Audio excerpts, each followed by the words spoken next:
Bonjour à tous et bienvenue sur la chaîne des Tortues Nomades. Dans cette vidéo, je vais vous parler comment gérer les problèmes de santé en voyage. Alors effectivement, quand on prépare son voyage, c'est pas la première chose à laquelle on pense et c'est bien normal.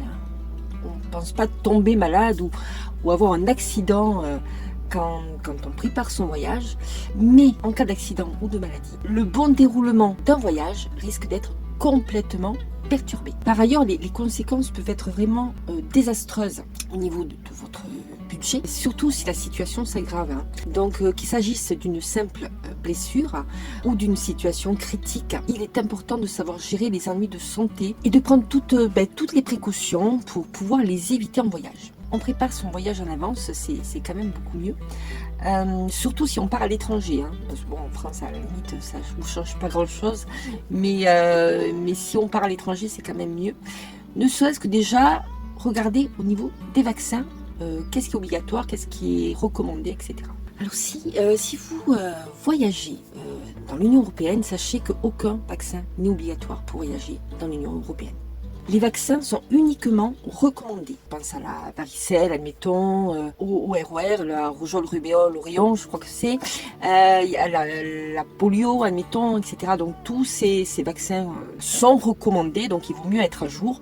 Maintenant, ce n'est pas obligatoire. Selon aussi votre état de santé, il est parfois recommandé d'avoir l'hépatite A ou l'hépatite B. Mais ça, j'ai envie de dire, vous le regardez avec votre médecin pour savoir s'il vaut mieux, selon votre état de santé, faire ces vaccins-là. Si vous voyagez un petit peu plus loin que l'Union européenne, vous avez également un site qui s'appelle Tour du Mondiste. Et ça, il est pas mal fait, c'est assez simple à comprendre. Il vous donne tous les vaccins, alors par contre obligatoires pour aller dans certains pays. Et ça, je trouve que c'est pas mal fait. Je vous mettrai le lien dans la référence de ma vidéo. Comme ça, vous pourrez aller y jeter un coup d'œil. Mais c'est quand même pas mal. Alors là, j'ai les yeux sur le fameux site, justement, sur la rage, admettons. Donc vous avez une carte qui vous explique où se trouvent les endroits où il y a le plus de cas de rage, évidemment. Et ils vous donneront les endroits où c'est obligatoire. Mais également, ils vous diront ce qu'il faut faire en cas de morsure, admettons, pour la rage. Le protocole de vaccination, les recommandations, la prise en charge, etc. etc. Voilà. Donc ça s'appelle Tour du Mondiste. Voilà, c'est marqué vaccin obligatoire et conseillé par pays pour voyager et vous avez toutes les informations possibles et imaginables. Je vais également vous parler des vaccins si vous voyagez avec votre animal de compagnie. Oui, parce que si vous prenez votre petit toutou avec vous, il va falloir aussi lui donner certains vaccins. Alors là, j'ai trouvé ça sur le service public, servicepublic.fr tout simplement. Parce que je trouvais que c'était là où il y avait le plus d'explications possibles. Alors, par exemple, si vous vous rendez dans un pays de l'Union européenne, par exemple, ils vous demandent quel animal prendre. Donc, moi, j'ai pris chien, admettons. Alors, ils me mettent que les règles diffèrent selon le pays. Bon, on va mettre cas général. Après, il y a Finlande, Irlande ou Malte. Bon, on va dire qu'on va voyager, admettons, dans un des pays de l'Union européenne. Cas général. Donc, votre chien, il doit être identifié par puce électronique. Alors, il est aussi indiqué que l'identification par tatouage reste admise si le tatouage a été fait avant le 3 juillet 2011 et s'il reste lisible. Bon, ça va de soi. Donc, il faut demander un passeport européen d'identification par votre vétérinaire. Alors, ce carnet, nous, là, on vous fait faire pour Lily. Ce carnet est payant, voilà, rien n'est gratuit, mais également les vaccins qu'on est obligé de lui faire selon le pays où l'on va. Là, je viens de voir sur ce fameux site-là, le service public, que vous pouvez également être accompagné de maximum 5 chiens. C'est fou. Voilà. Donc, si vous avez beaucoup de chiens, vous pouvez aussi partir avec vos chiens. Si vous devez voyager avec plus de 5 animaux, c'est possible de le faire. Il suffit de faire une déclaration en ligne. Bon, tout ça, je vous laisserai le regarder parce que c'est un peu particulier. Voilà, je crois que j'ai fini pour la vaccination au niveau des animaux. Tout ceci, je vous le mettrai également dans la description Alors maintenant, je vais vous parler de l'assurance quand on voyage. Si vous partez dans les pays de l'Union européenne, vous avez une carte européenne d'assurance maladie. Ça marche exactement comme votre carte vitale. Mais c'est intéressant de l'avoir, sinon, si vous n'avez pas cette carte, il faudra avancer les frais de soins ou de consultation. Alors comment on fait pour demander cette carte européenne? Eh bien, il faut aller sur votre compte Amélie. Tout le monde a un compte Amélie, je crois bien. Et vous allez donc sur votre compte Amélie, vous avez des onglets en haut. Et vous, une fois que vous êtes connecté à votre compte, évidemment, vérifiez bien votre adresse qui est mentionnée, puisqu'ils vont vous envoyer cette carte à votre adresse.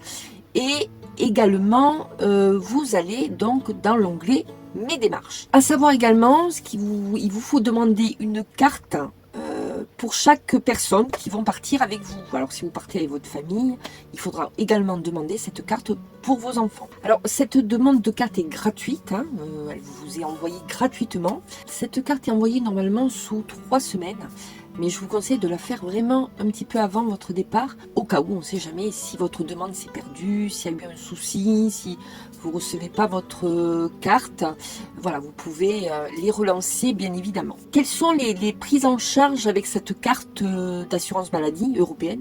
Alors, par exemple, si vous êtes obligé d'aller chez un médecin, si vous allez chez un dentiste, si vous êtes hospitalisé, vous utilisez en fait cette carte européenne comme votre carte vitale en France. Hein, et c'est exactement le même principe, donc vous la présentez aux hôpitaux, aux docteurs, etc. Alors par contre, cette carte ne vous permet pas d'être rapatrié. Admettons, si vous avez quelque chose de grave qui vous arrive, hein, là il faudra prendre une assurance voyage complémentaire. Alors au niveau du règlement, ça va s'appliquer selon le pays dans lequel vous allez. Je m'explique.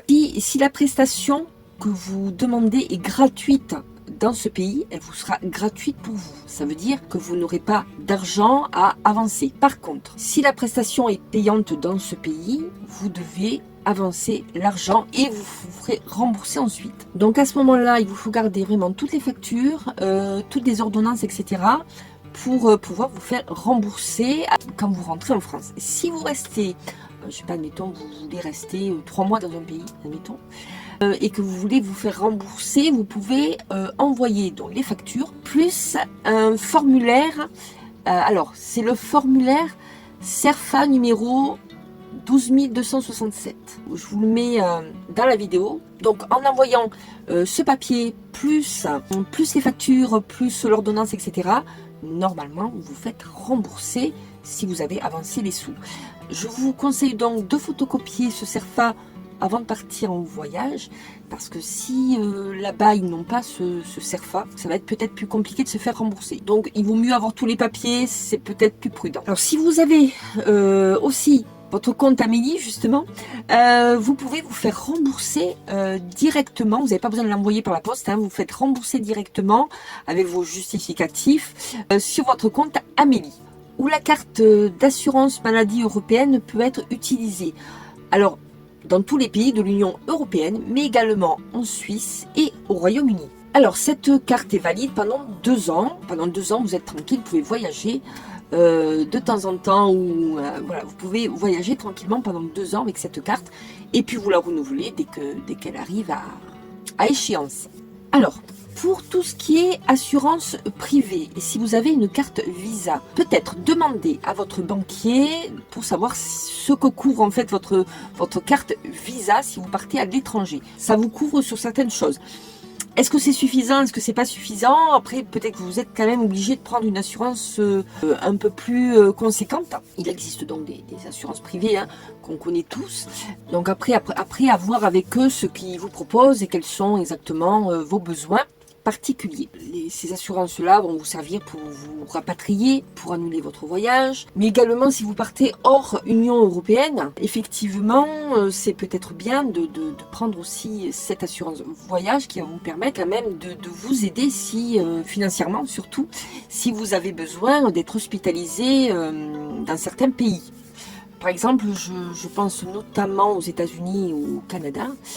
Aux États-Unis, j'ai regardé la consultation chez un médecin, une simple consultation, vous coûte 250 $ quand même. Admettons, j'ai vu aussi que vous faites opérer de l'appendicite, qui est quand même une opération on va dire, banal entre guillemets ici en France, qui est remboursé totalement, hein, là-bas vous en avez pour entre 40 et 78 000 dollars. Donc imaginez s'il vous faut avancer ces sous, c'est impossible, quoi. Voilà. Donc à ce moment-là vous vous faites rapatrier et vous vous faites opérer en France. S'il y a vraiment une urgence, voilà, vous pouvez quand même être pris en charge. Comme on est sûr de rien, hein, quand on voyage, il vaut mieux être prudent. Ce qui est intéressant aussi à savoir, c'est si vous avez un traitement à prendre régulièrement parce que vous avez un problème de santé, sachez que vous pouvez demander une dérogation pour faire renouveler vos médicaments. Alors souvent, le renouvellement des médicaments, c'est 1 mois, des fois ça peut être 3 mois de renouvellement, mais souvent c'est pas plus. Vous pouvez demander une dérogation pour demander 6 mois de renouvellement. Alors moi j'avais lu sur internet 1 an, mais a priori sur le compte Amélie, il ne parle que de 6 mois. Donc là aussi c'est pareil, demandez à votre médecin si lui il en sait peut-être un petit peu plus. Et si vous pouvez demander un renouvellement de médicaments sur 6 mois ou sur 1 an. Sur 6 mois apparemment c'est sûr, sur 1 an c'est moins sûr. Donc voilà, si vous voulez partir un peu plus longtemps, demandez à votre médecin si c'est possible. Alors pour renouveler vos médicaments, admettons sur 6 mois, vous voulez partir 6 mois faire le tour d'Europe, admettons, je ne sais pas, peut-être. Donc là c'est pareil, je vous conseille de vous y prendre un tout petit peu avant pour être sûr d'avoir cette dérogation et de pouvoir avoir vos médicaments avant de partir. Je vous conseille également de prendre un tout petit peu plus, de prévoir un tout petit peu plus de médicaments au cas où s'il y a un imprévu. Vous prévoyez vos médicaments pour 3 mois et puis finalement il y a un imprévu, vous êtes obligé de rester sur place 1 semaine ou 2 de plus. Et si vous n'avez pas vos médicaments avec vous, ça peut être compliqué pour vous. Donc essayez de prévoir au moins 1 à 2 semaines de plus. Que faut-il faire? Tout simplement, vous allez voir votre médecin et vous lui demandez une ordonnance de renouvellement pour la durée de votre séjour. Sur l'ordonnance, il faut que votre médecin indique un avis favorable et il précise bien que vous partez à l'étranger. 3 semaines avant votre départ, il vous faut également faire une déclaration sur l'honneur que vous devez remplir. Je vous mets le PDF dans ma vidéo. Maintenant, vous pouvez aller le voir sur le compte Amélie. On est toujours avec le compte Amélie. Donc ça s'appelle, je vous dis exactement, demande de dérogation pour délivrance de médicaments pour séjour à l'étranger d'une durée supérieure à 1 mois. Je vous mettrai également le lien dans la description. Une fois donc que la demande est acceptée, vous avez le droit d'aller chercher vos médicaments pour 6 mois, admettons.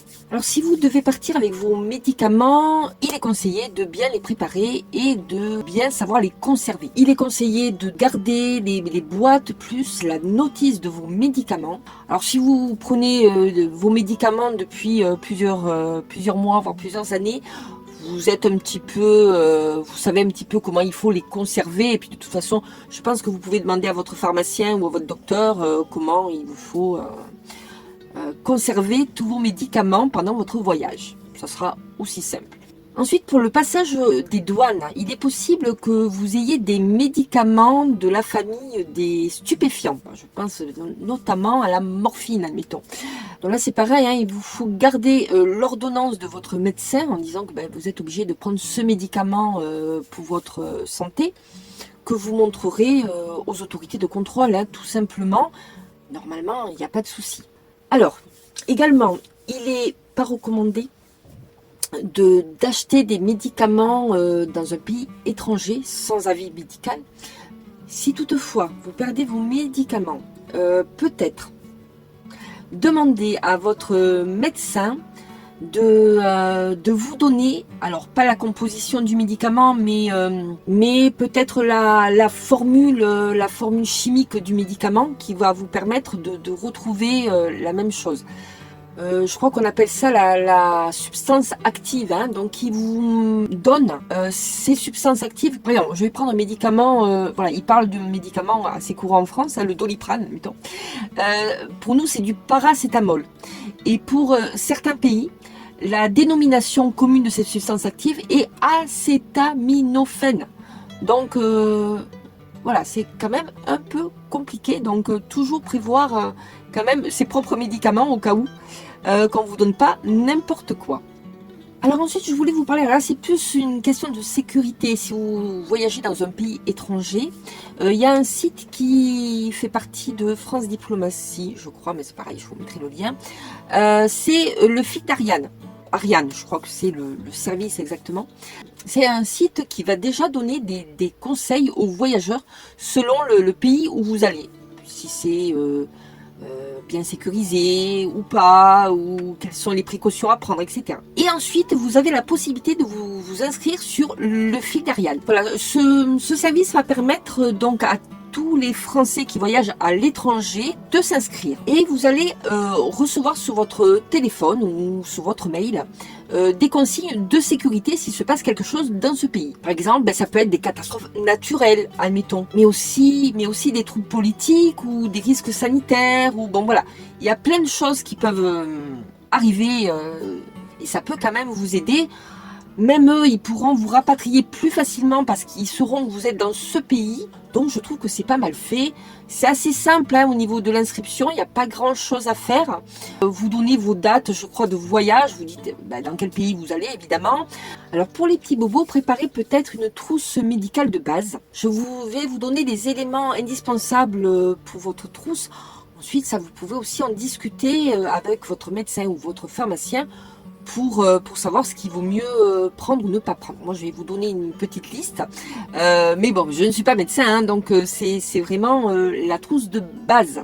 Alors, il vous faudra, admettons, des bandages, des pansements, des ciseaux, une pince à épiler, admettons, une pince pour retirer les tiques. Ça peut être utile aussi, surtout si vous faites des promenades en forêt. Des compresses stériles, du désinfectant, des sprays antibactériens, admettons, mais aussi un thermomètre. Après, vous avez différents styles de médicaments. Alors, les plus basiques, je vais dire, ce sont les médicaments mais contre la diarrhée, les médicaments anti-nausées, les médicaments contre la fièvre, un médicament anti-démangeaison si vous vous faites piquer par des moustiques ou autre. Prendre peut-être aussi je pense au sérum physiologique, admettons, pour vos yeux, si vous avez tendance à être un peu allergique ou pour vous nettoyer un petit peu les yeux. Vous pouvez aussi prendre des crèmes solaires. Vous pouvez également prendre des crèmes justement si vous attrapez un coup de soleil. Ça, c'est pas mal aussi. Ce sont les sprays anti-moustiques. Bon, n'oubliez pas évidemment tous vos documents médicaux,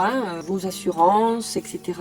Votre carte d'assurance santé. Si vous êtes dans d'autres pays, que votre carnet de vaccination soit bien à jour. Et puis ensuite, vous prenez les médicaments que vous avez l'habitude de prendre.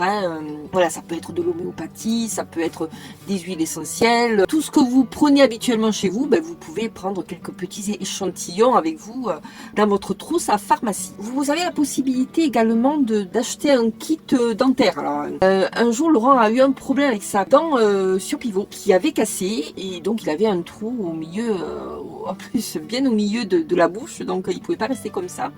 Et ce qui permet de recoller ce genre de problème. Et c'est assez efficace puisqu'il a quand même gardé pendant plusieurs mois et sans problème. Ça colle vraiment très très bien. Alors c'est un tout petit peu cher parce qu'il faut compter entre 50 et 60 euros, peut-être même un tout petit peu plus. Mais c'est quand même très très efficace. N'oubliez pas de prendre peut-être une deuxième paire de lunettes. Parce qu'imaginez que vous cassez vos lunettes, ça arrive. Et puis surtout si vous partez avec votre véhicule aménagé et que vous ne pouvez pas conduire sans vos lunettes, ça risque d'être un peu compliqué. Surtout pensez à avoir une deuxième paire de lunettes au cas où, parce que dans certains pays, à mon avis, ça va être quand même compliqué de se refaire faire une paire. Et bien en conclusion, qu'est-ce que je peux dire? J'espère que vous n'aurez pas besoin de tout ça, parce que quand on part en voyage, on veut plutôt en profiter et pas tomber malade ou avoir un accident. Alors, si vous pensez qu'il manque des éléments, vous n'hésitez pas à laisser un message. Voilà, c'est terminé. Et puis, j'espère que votre voyage se passera bien. Je vous fais de gros bisous. À très bientôt. À très très vite. Bisous. Ciao, ciao.